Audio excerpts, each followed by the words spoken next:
Welcome to NBA Jam Tatman QC on Fire Edition. Boom shakalaka.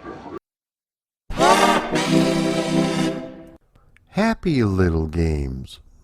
When it comes to companies who have played an integral part during the golden age of arcades, look no further than Nintendo. Taito gave us Space Invaders, Namco brought us Pac-Man, and Nintendo introduced not one but two iconic characters in the same game, which would be Mario and the main subject of today's video, the big hairy ape himself, Donkey Kong. It's pretty unusual to introduce one video game icon that stands the test of time, but when two are introduced in the same game, clearly they did something right. Whether you knew him as the Carpenter for Hire Jumpman or the sewer pipe exploring Mario, you can bet your bottom dollar that Donkey Kong was somewhere nearby. The game was brought to us by Shigeru Miyamoto, and while the early titles that he had worked on were not up to snuff, once he developed Donkey Kong, it was a brand new ballgame. He would introduce concepts into Donkey Kong that would go on to help shape the video game industry as we know it today. What is the controversy with the creation of this title? Why was Pauline's voice removed from the arcade game? Why does Donkey Kong throw the barrel straight down into the fire on the first level? Why has Nintendo never released the arcade version of Donkey Kong at home? So grab your hammer and get ready to rescue Pauline, because this is the history of Donkey Kong Part 1. To learn about the history of Donkey Kong, we have to talk about the history of the company that founded this massive franchise, which is Nintendo. The company got its start all the way back in 1889 as Nintendo Koppai and was founded by Fusajiro Yamauchi. Originally, the company had produced handmade Hanafuda or flower playing cards. They were successful in Japan for a number of years, including some extremely popular Disney and Snoopy playing cards that were released only in Japan in the 1960s. They also released a set of Popeye cards, but more on the one-eyed Sailor Man in just a bit. Speaking of Nintendo in the 1960s, the company hired Gunpei Yokoi to maintain the assembly lines that were being used to manufacture the playing cards. He would go on to supervise the creation of Donkey Kong and assist in the creation of the original Mario Brothers. Mr. Yokoi proposed the multiplayer concept and to give the characters a little bit of superhuman abilities, such as jumping unharmed from great heights. He also created the Game Boy as well as the Virtual Boy. Due to the oil crisis in 1973, the company would branch out into other divisions such as toys and finally releasing the laser clay shooting system in 1973. Again, this was spearheaded by Mr. Yokoi. The technology was used in several unused bowling alleys across the country and involved using a light gun in which a variety of targets were chosen to shoot. This inspired Nintendo's later arcade games such as Duck Hunt and Nintendo's first arcade game, which was a light gun shooter by the name of Wild Gunman. The company released a number of color TV game products in the 1970s, which were inspired by the success of Atari and Magnavox. In 1979, Nintendo released its first arcade video game title, Sheriff, and followed that up with 1980's Radar Scope. Radar Scope was co-developed by Ikegami Tsushinki, who did the majority of the programming for the game. A young man who had joined the company to design toys and other entertainment products by the name of Shigeru Miyamoto did the artwork for the game. Radar Scope was inspired by Namco's Galaxian, which in turn was, once again, inspired by Taito's Space Invaders. In 1980, the subsidiary Nintendo of America was established, with the company ordering 3,000 Radar Scope units due to the game's massive popularity in Japan. However, only 1,000 Radar Scope units were sold here in the States and the game received a chilly reception. 2,000 units sat in Nintendo's warehouse, putting Nintendo of America into a dire financial crisis. Nintendo of America President Minoru Arakawa pleaded with his father-in-law, who just happened to be the Nintendo of Japan's President Hiroshi Yamauchi, to send him a new game so he could convert the 2,000 unsold radar scope machines into something new. After polling a number of potential candidates for ideas, one name stood out, which was Shigeru Miyamoto. This would be Mr. Miyamoto's first title that he would design, and rather than produce another space shooter, he wanted to do something completely different. As I mentioned, the company of Nintendo had a licensing agreement with King Features, who had owned the titular character of Popeye the Sailor Man. Mr. Miyamoto was infatuated with the love triangle aspect and wanted to create a damsel in distress storyline, and felt that Popeye, Bluto, and Olive Oil would be perfect. You had the hero, who would be Popeye, the damsel in distress would be Olive Oil, and the bully would be Bluto. For whatever reason, they could not come to an agreement with King Features, and rather than scrap the entire idea, Gunpei Yokoi advised Mr. Miyamoto to create new characters instead. He was influenced by the 1933 film King Kong, as well as the fairy tale Beauty and the Beast. Initially, the character of Jumpman was known as Mr. Video, as Mr. Miyamoto did not expect the character to become so popular. He envisioned Mr. Video as an everyman type of character, someone that the average player could relate to. He had went with the name of Mr. Video so if need be, he could use the character in small roles such as Tennis and Mike Tyson's Punch-Out! These cameos were inspired by Alfred Hitchcock's cameos in his various movies. He would later change the character's name to Mario, naming him after Nintendo of America's warehouse landlord, Mario Segale. Bluto evolved into a gorilla, which Mr. Miyamoto wanted something that was not evil or repulsive. There were several theories on the creation of the name Donkey Kong, though. Initially, it was thought to be Monkey Kong, with the M having accidentally been switched to a D. However, this is not the case. Kong obviously comes from the 1933 film King Kong, but Mr. Miyamoto has stated he used donkey because he understood that it meant stupid in America. Obviously, this was not the case, and Nintendo of America hated the title. However, they decided to keep it. Olive Oil became Pauline, who was initially named Lady and was your typical damsel in distress. By the way, Pauline was named after Paulie James, wife of Nintendo's Washington warehouse manager Don James. 4 programmers from the company of Ikegami Tsushinki spent 3 months programming the game from Miyamoto's design documents. This game is widely regarded as the first title to introduce cutscenes with Donkey Kong taking Pauline and climbing to the top, similar to King Kong ascending the Empire State Building. A proper ending cutscene was also included. Initially, Mario was a carpenter, which makes sense as this takes place on a construction site. As far as the character design goes, since Mario was designed as a smaller character, they included distinctive features for him. The red overalls and blue shirt were designed to contrast against each other and the background, making him a bit easier to animate.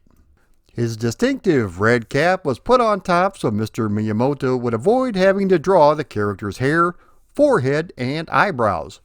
He also gave the character a large nose and mustache, which allowed him to not have to draw a mouth or other facial expressions. To help the character stand out, they gave him large hands. You know what they say about characters with large hands? They wear very large gloves. Mr. Miyamoto had wanted the game to feel like a playable comic strip. Originally, he had wanted the game to scroll similar to what he would achieve later on in Super Mario Bros. With 4 levels connected together. However, the hardware board they were using did not allow for this type of scrolling. Something else that the arcade game introduced was 4 different stages, which also helped differentiate it from other games of the era. Apparently, being a carpenter in New York City allows you to own exotic pets. Jumpman owns a gorilla by the name of Donkey Kong, who is fed up with being held captive and kidnaps Jumpman's girlfriend Lady and takes her to the top of the structure. The default high score for Donkey Kong is 7,650 points. I always found that a bit odd as point values increase in 100 increments, so the score would be impossible. It could have been that originally certain barrels would garner a 50-point bonus, but they decided to change it. I did learn that in Japan, number wordplay or goro awase is common in the Japanese language, and anyone who has spent time with Pac-Man or other Namco games would recognize the scoring value of 7650. The pun for 765 is na-mu-ko, or Namco. It's entirely possible that it's an inside joke, and had Nintendo recognized it, they would have removed it immediately. Anyone who has spent any lengthy period of time with Donkey Kong will tell you that the name Ikigami is nowhere to be found in the credits. Ikigami's programmers typically left a small footprint in each game they worked on due to this. If you look at the graphic sets for Sega's Congo Bongo and Zaxxon, two other famous arcade titles the company also programmed, as well as Donkey Kong, then it's possible to spot the Ikigami logo. Speaking of Congo Bongo, if you ever wondered why this was such a direct ripoff of Donkey Kong right down to the 4 different stages, it might have to do with both games being programmed by Ikigami. Also found buried in the code for Donkey Kong is the following message. Congratulations! If you analyze difficult this program, we would teach you. Ikigami Co. Limited. Apparently, this was put in as a joke because Ikigami knew that arcade bootleggers would disassemble the code to help understand the hardware. Speaking of bootlegs, every time a barrel is destroyed, the game checks the intend portion of Nintendo in the program code in the copyright string. If this portion has been altered, the game will freeze, meaning that the game will freeze within the very first 4 seconds. This is the reason why the first barrel that Donkey Kong throws goes directly down to the bottom girder to ignite the oil can. The original name of the proposed Popeye game was Popeye's Beer Barrel Attack Game. In the original version of the game, Mario, or Popeye at the time, was not going to jump. The goal was to maneuver around the barrels, utilizing the ladders, making for a much more difficult gaming experience. They decided to try a test level with the ability to jump, and everything just clicked. If you take a look at the design document from Mr. Miyamoto himself, you can see the joystick listed at the bottom, but nothing about any sort of button. Something else that you'll notice are the bombs littered throughout the level, as well as dynamite behind olive oil. Popeye and Bluto are also shown in this diagram. Even in this concept sketch, a couple of things stood out. The stage is taller, consisting of 8 girders rather than 6 that were found in the original release. The playfield is also horizontally flipped. The timer appears to be represented by a fuse leading up to an explosive. There are no magic hammers, however, olive oil does drop cans of spinach for Popeye to consume. This would serve the same purpose as the hammer, giving Popeye a temporary power-up. There were some really innovative ideas in Mr. Miyamoto's original design, but there were also some things that had to be improved. As you can see from the second concept drawing, olive oil is shown at the top, but Bluto has been replaced with a giant gorilla. There was a Popeye cartoon back in the 50s entitled Baby Wants Spinach, where Popeye goes head-to-head with a furry ape. Another Popeye cartoon that helped inspire the game was 1934's Popeye flick A Dream Walking, which takes place on top of a construction site. Any fan of classic animation from back in the day should definitely check this out. According to Hirohisa Komonome, who was one of the 4 programmers on the game, some ideas just didn't work out. Our first impression of this game proposal was that it was like Crazy Climber and Pac-Man added together and divided by 2. Dodging barrels while ascending the steel girders was similar to the gameplay of Crazy Climber, where you climbed the front of a building while dodging falling obstacles. Likewise, the way the Aja Mushi blocked your path reminded us of Pac-Man. He also noted that everything took place on one level, which was the barrels, which would essentially stay the same with no individuality. The team suggested they vary the stage design to make it more exciting. One of the appealing ideas for Pac-Man was the simplicity in the controls. You only use a joystick with no buttons. In America, players were accustomed to having multiple buttons, but it wasn't the case in Japan. Initially, Miyamoto imagined you would clear the stage by lifting up the topmost steel girder with a jack, causing the barrels to flow backwards towards Kong, effectively making him destroy himself. However, this idea would have required a special joystick to implement, and we were worried this would be too complicated and confusing for players. This would help inspire the jump button. In addition to the spectacular graphics and unique levels is the ominous and catchy tunes that were created by Yukio Kanioka. Apparently, the opening theme is a direct rip from the TV show Dragnet, but I'm not too sure. I'll let you be the judge.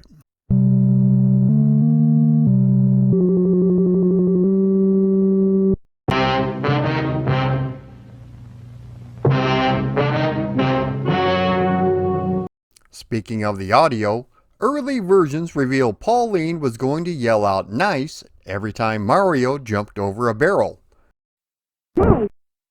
In place of Donkey Kong's growl, she would also yell out for help. Apparently, these were taken out due to the unclear pronunciation. According to Mr. Miyamoto, the lady stolen away by Donkey Kong was supposed to yell out "help, help." And when Mario jumped over a barrel, she was supposed to yell "nice," complimenting him. But some people within the company said, "Doesn't the pronunciation sound a little weird?" So he tested it on a native English speaker, a professor. They said it sounded like she was talking about seaweed. Kelp, kelp. Also buried deep in the arcade code are a couple of pieces of unused music, including a different theme for Pauline. There are also a couple of shorter pieces that were possibly meant for a cutscene or new intro. Thanks to the Cutting Room Floor website, let's have a listen.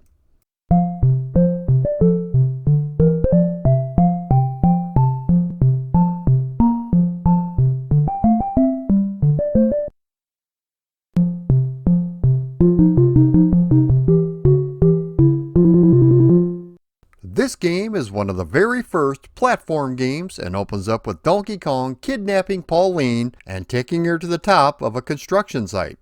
Mario is controlled with a standard joystick, and you also have a jump button to avoid various obstacles such as barrels, fireballs, or trouble bugs as they are apparently known as well as springs. To aid you in your quest to save the screaming Pauline, you also have a magic hammer that will take care of those nasty fireballs and barrels. In the process of being kidnapped by the Big Ape himself, Pauline has dropped a number of items including hats and purses which you can retrieve for points. You also gain points by jumping over barrels, fireballs, and removing rivets from platforms. There are 5 different ROM sets that have been released worldwide, with sometimes having different level layouts. Here in the States, the first stage was the barrels, followed by the rivets, the elevators, and finally the 4th stage was the pie factory. I always thought it was a bit strange how the game seems to show a cutscene of Donkey Kong falling to his doom right after the 2nd stage. The Japanese sets feature a more straightforward order, with the barrels being first, then the pie factory, elevators, and then finally the rivets. The level order was changed for the USA release to make it more difficult and to allow younger players to part with more of those hard-earned quarters. This was one of the first games to feature an animated intro, cutscenes, and an animated ending, although the game does repeat at a higher difficulty. It was also one of the first arcade games to feature 4 different boards or stages, having only been predated by the arcade game Gorf. Each level equals 25 meters, and putting them all together equals 100. After the 117th screen, there is a bug in the game that causes the timer to have a limit of 4 seconds, which is an insufficient amount of time to complete the level. As a result, the timer runs out, causing Mario to die. In between each level, Donkey Kong will ask you, "How high can you get?" Believe it or not, he isn't just talking to Rob Van Dam. These 4 levels proved to be tricky for the programmers, but they were able to get the job done. Apparently it took 20,000 lines of code. The game was available in 3 different flavors, including the standard blue upright and the extremely rare red cabinet, cocktail, and smaller cabaret size. After a test run in a couple of bars in Seattle, Washington, the machines earned $30 a day for a solid week, so the manager requested more units. A skeleton crew of 4 people gutted 2,000 surplus radar scope machines and began converting them into Donkey Kong. This was typical back in the day because I can recall the bowling alley I grew up at having 3 Donkey Kong machines. The game was a massive hit upon release and was one of the first worldwide hits for the company of Nintendo. It was also one of the first widely copied games, right next to Pac-Man and the original Space Invaders. By the end of 1982, over 60,000 cabinets were sold worldwide, earning $280 million in 1983, which is the equivalent to almost $1 billion in 2024. And that's not even counting the various licenses we will get to in just a moment. Demand was so high that in the country of Japan, bootleg versions started to appear almost immediately, and one in particular was from publisher Falcon, and it was known as Crazy Kong. However, the game runs on modified Crazy Climber hardware. With Nintendo unable to keep up with the demand for Donkey Kong, they granted the license to Falcon to release Crazy Kong, but only in Japan. The license was pulled the following year when Falcon started distributing it worldwide. Crazy Kong featured something the original game never did, which was an opening cutscene in which Kong escapes from a cage. When the programmers at Ikegami saw what had been done with Crazy Kong, they felt that they had been outdone.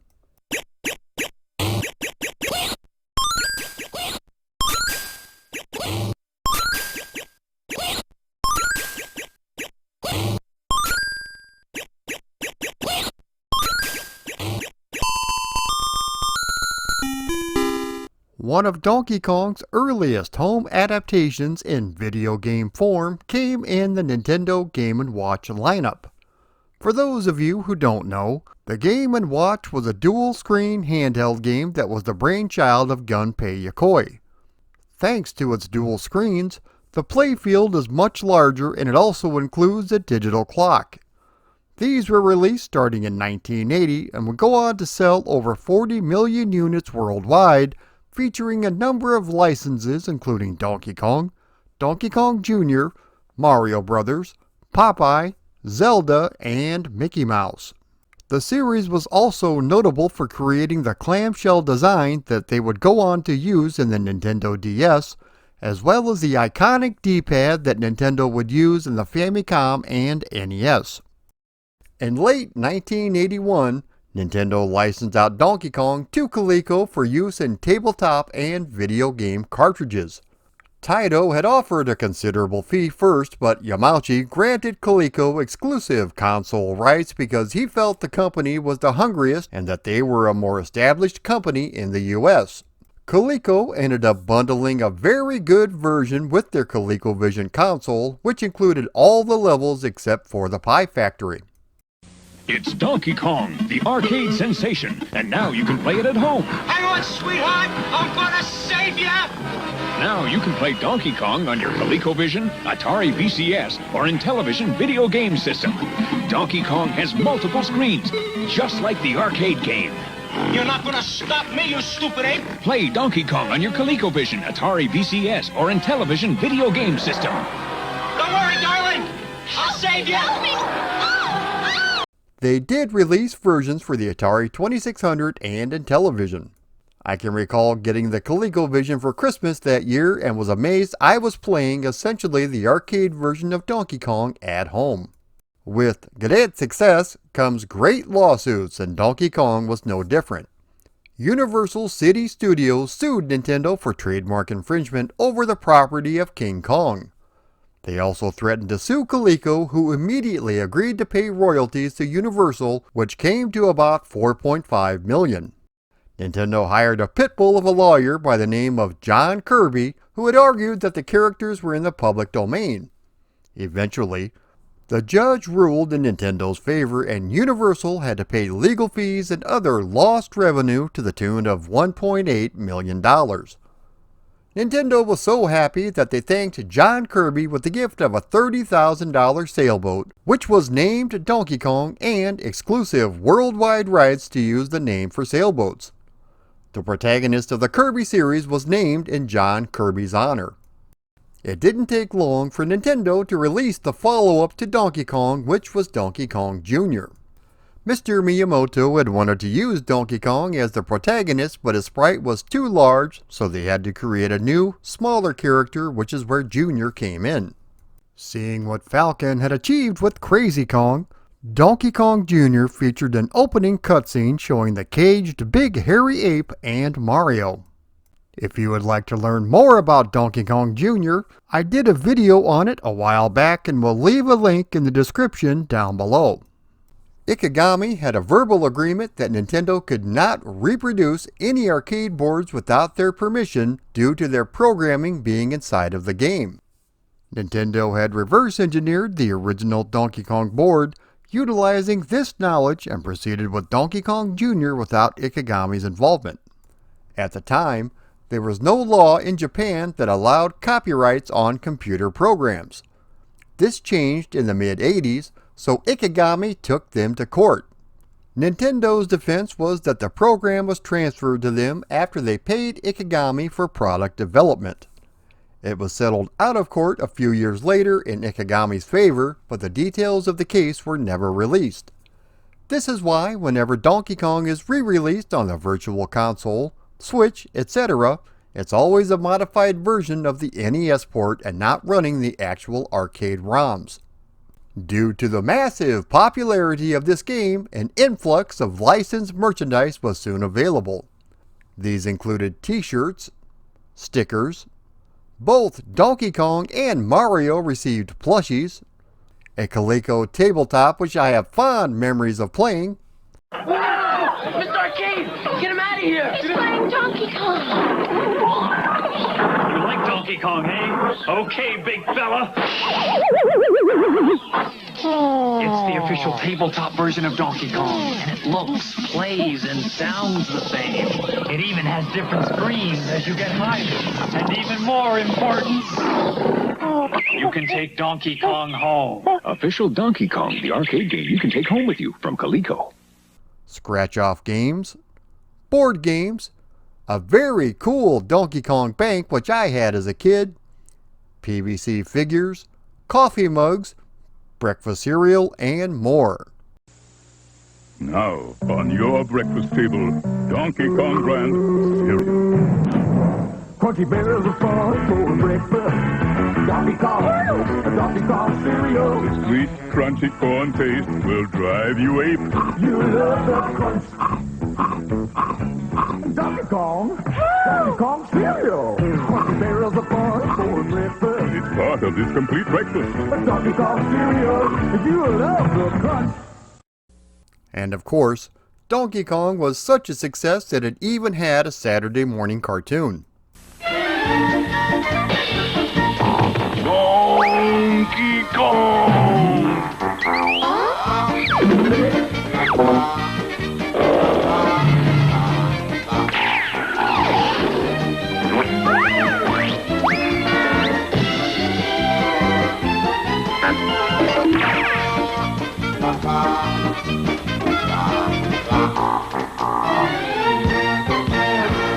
There was even a single entitled Do the Donkey Kong, which was released by Buckner and Garcia, who also released the hit single Pac-Man Fever.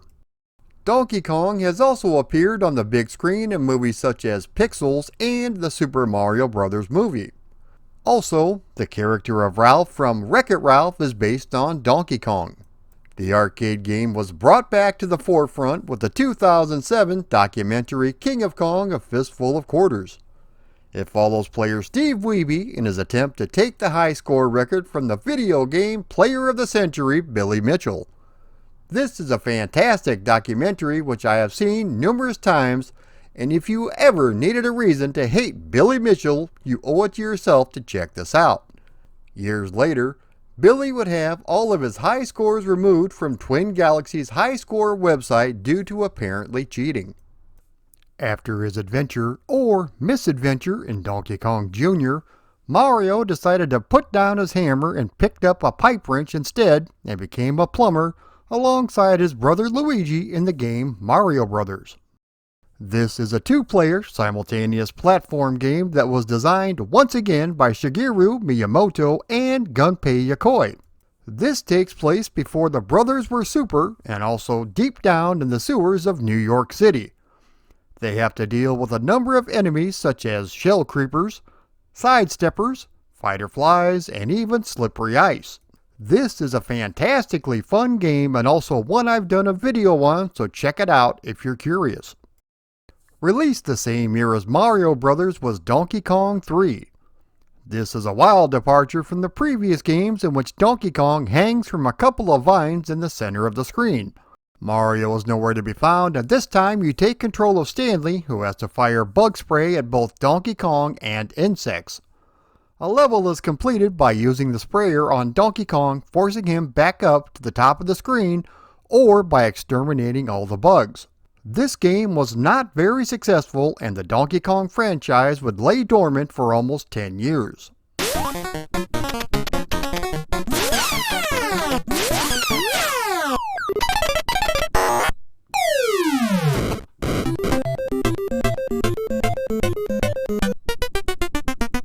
And that right there, my friends, takes care of part 1 on the history of Donkey Kong.